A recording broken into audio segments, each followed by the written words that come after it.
Hello and welcome back to another edition of Let's Talk Ghosts. And today we are actually going to revisit season two. It's not revisiting, it is season two of Ghost Adventures House Calls. Now, before we say anything more, I am just seeing an announcement from Nick Groff that he has he hasn't. Tessa has just given birth to their new son, Nico Giovanni Groff. Wow. Yes. How many So, kids does that make? they've got a few now. Anyway, he's in the NICU, it says. He was born April 17th. So that's yesterday. Yeah. So I just thought that's very nice. Project Fear is off to the UK. Oh, finally. Yeah, they're doing their international tour. Yeah. Okay. Back to, let me just pull up my notes. Season 2, episode 1, which is Fear at Fort Gaines. Now, we had watched it a couple of weeks ago just for our own entertainment. And then we watched it again in the last couple of days because we knew we wanted to review. Right. Okay. Now, first off, I really didn't like how Zach tries to shame Aaron, and he does it all the time. And I don't know why Aaron puts up, probably because he knows where his meal ticket is.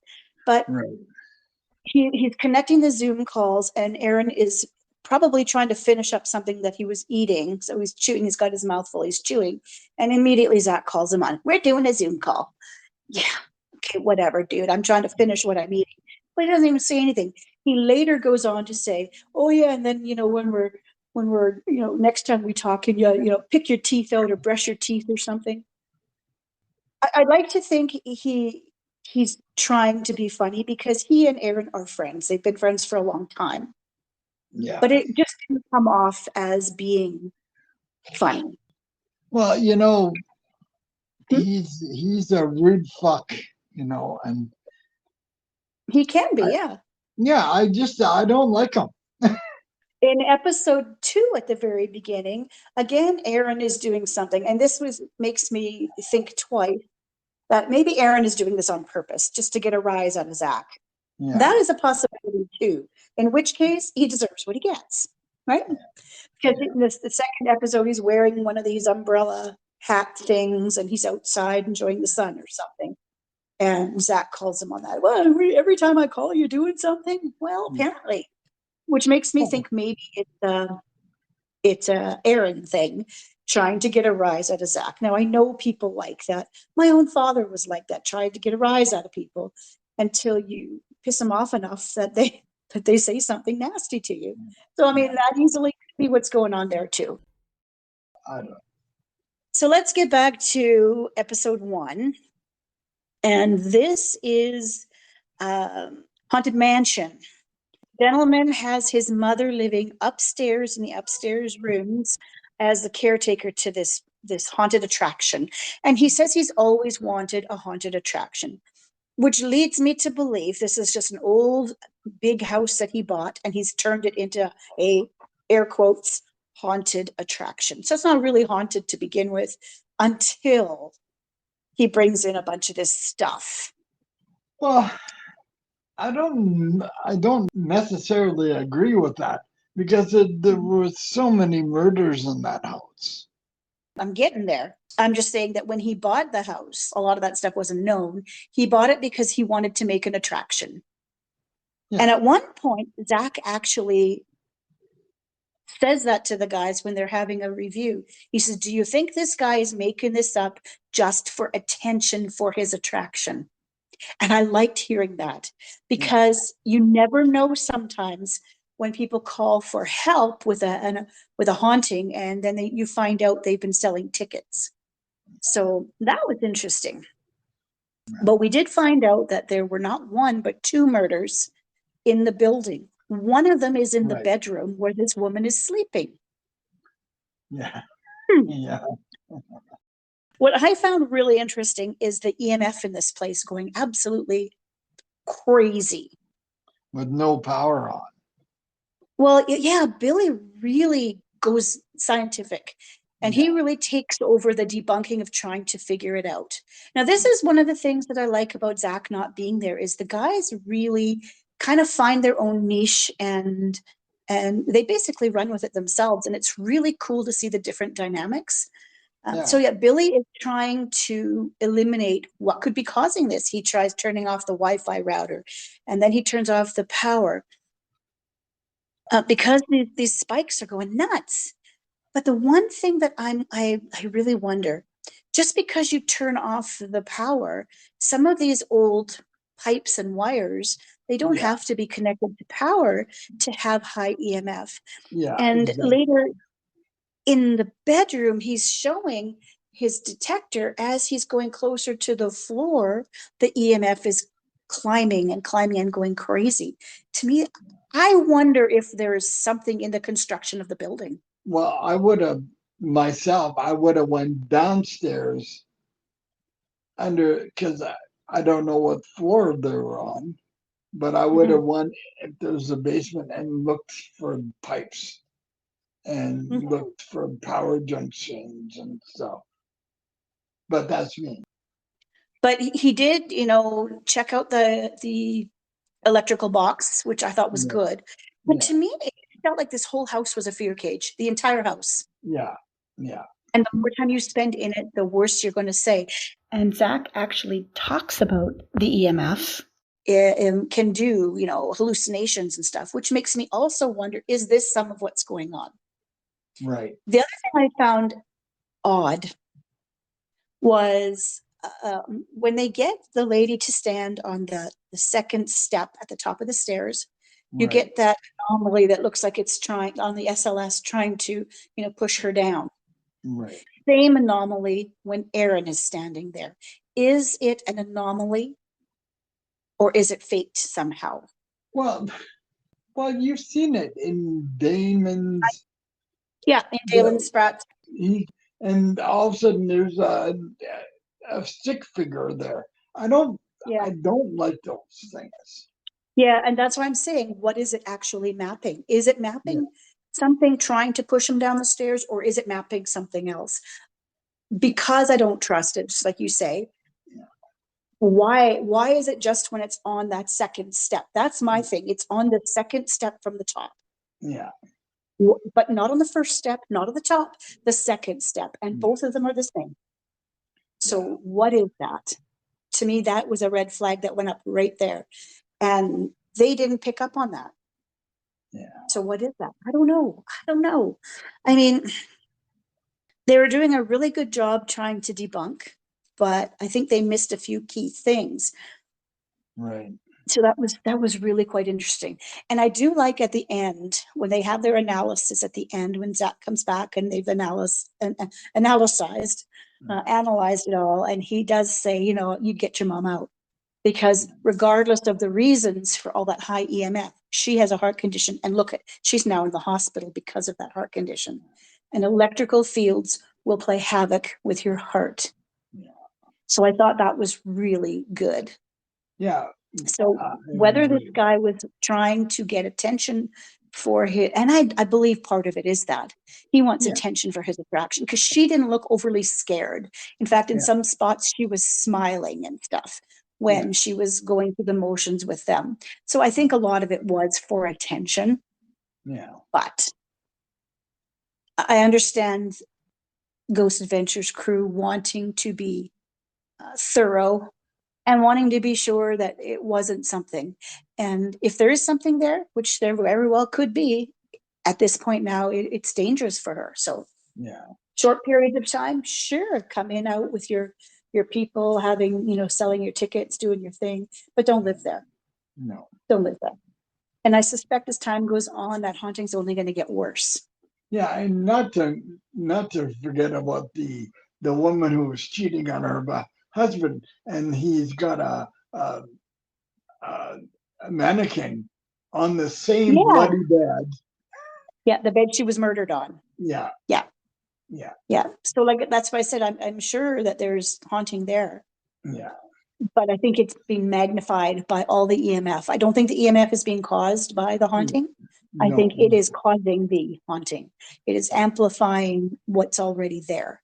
Right. Like, I don't know about the guy that died in the room that she was in. It's so hard to know about that one because it didn't really have much information beyond Well, the room had humongous he, amounts of EMF.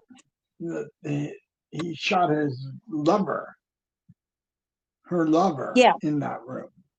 yeah, but there was nothing really there, I'm saying. You know Yeah. what I mean? Like, other than Yeah. the EMF that got stronger as you got to the floor, there was nothing. So I don't know about that one. Yeah. Anyway, leading to episode 2, the Shasta Lake emergency. This one was good. Yeah. Now, this family has 3 sets of ashes from 3 different family members who have been deceased almost recently, some of them. Yeah. And one of the deceased girls, her daughter, the daughter had 3 kids. She'd gone to live with her boyfriend at her boyfriend's mother's house. And apparently they were practicing some sort of, I don't know, Satanism or something there. They were practicing dark arts at that house. Yeah. And she decided to leave. I think after a little while, she decided to leave. And then she was killed in a car accident. It was really sad. So the kids are now living with their grandparents, the client of the house. As soon as they walk in the door, Jay gets completely overwhelmed during the initial interview with these people, and he has to leave to go get air.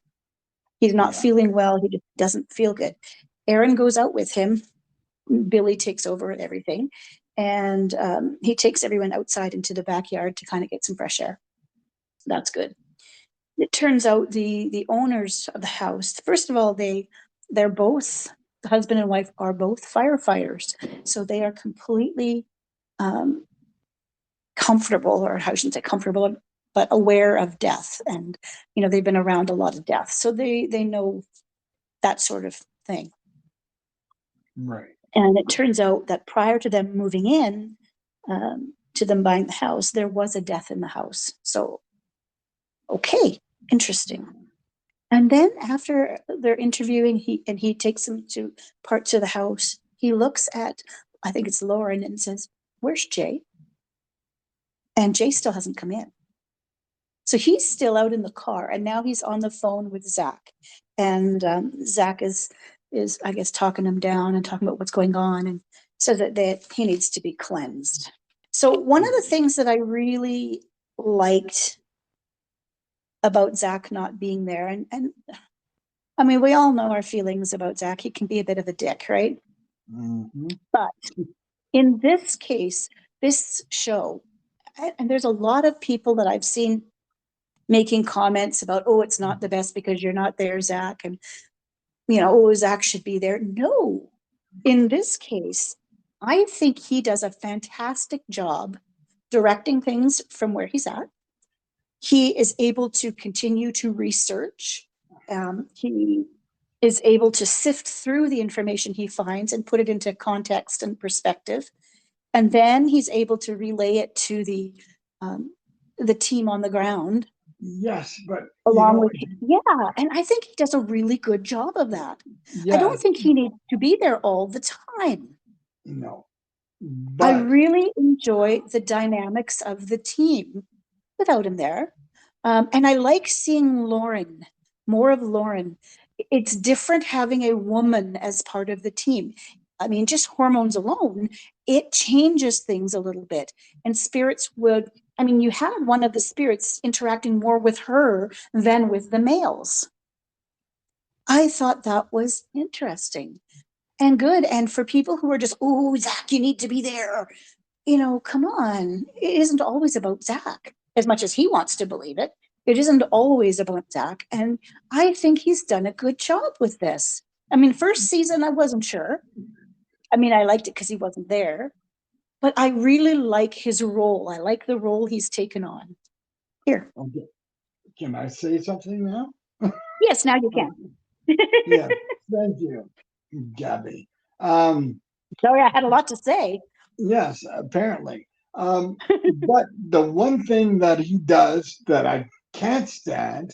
He pollutes their minds because it was not 30 seconds. And the first thing, a demon infestation. Like, come on.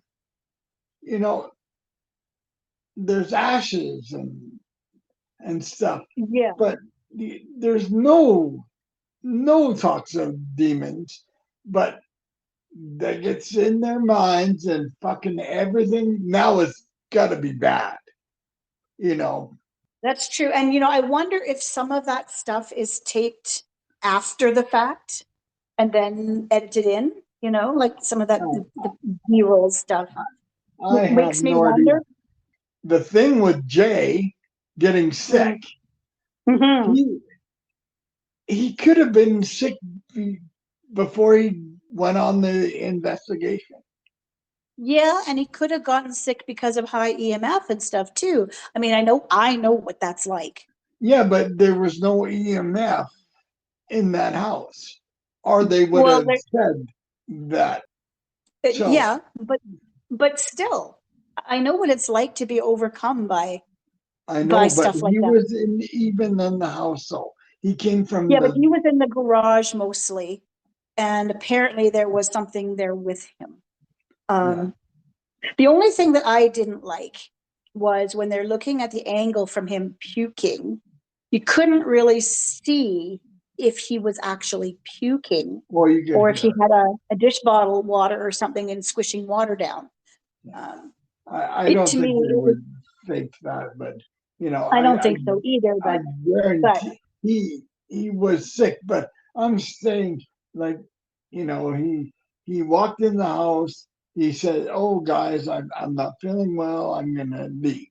but he's always been very sensitive to that kind of thing. Like he doesn't cope well, and whether it's because of, like, I'm going to take it for what it was presented that he's not feeling well, because I know how that can be, and you know how that can be. Sometimes it just happens. Yeah. You know, Oh, I and that know. could I also know. be why he was relegated to the garage to be watching the monitors Yeah. because he wasn't feeling well.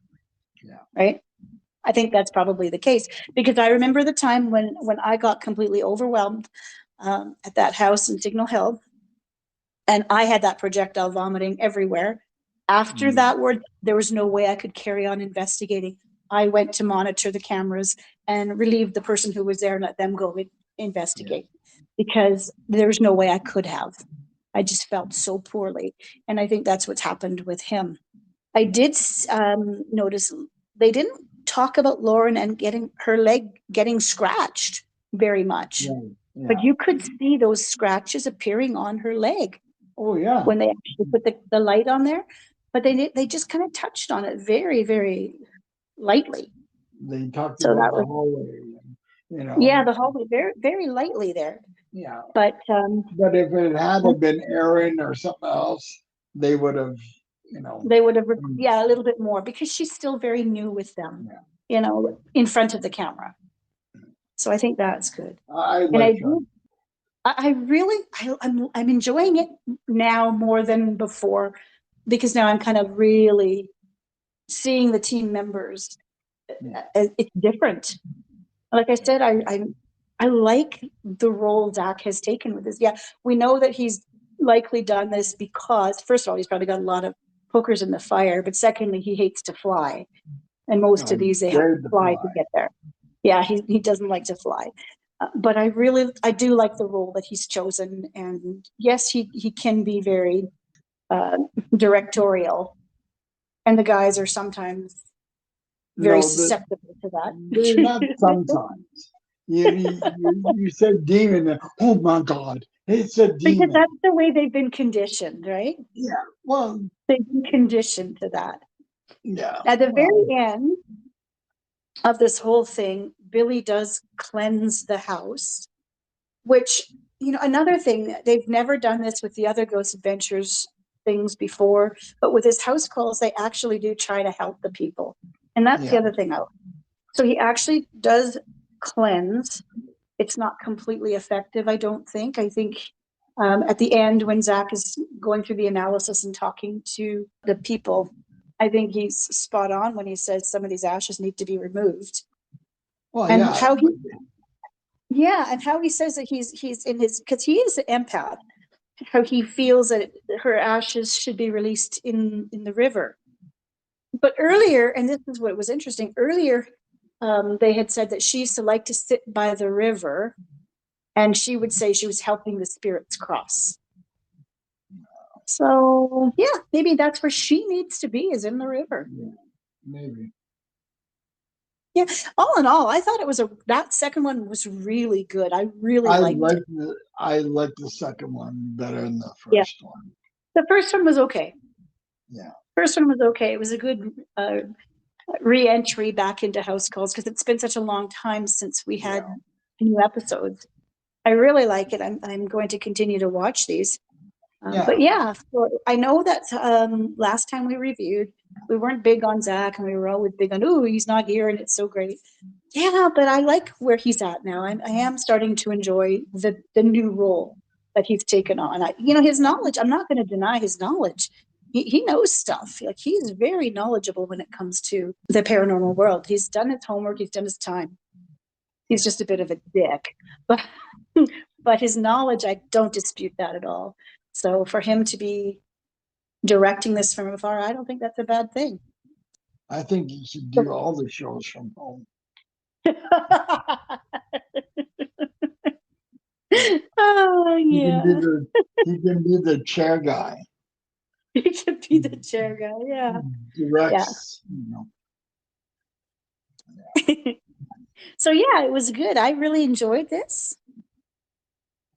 I think you really enjoyed it. Yeah. So that's our opinion for this week, folks. It is Ghost Adventures House Call Season 2. So thumbs up from me. Yeah, from me too. All right.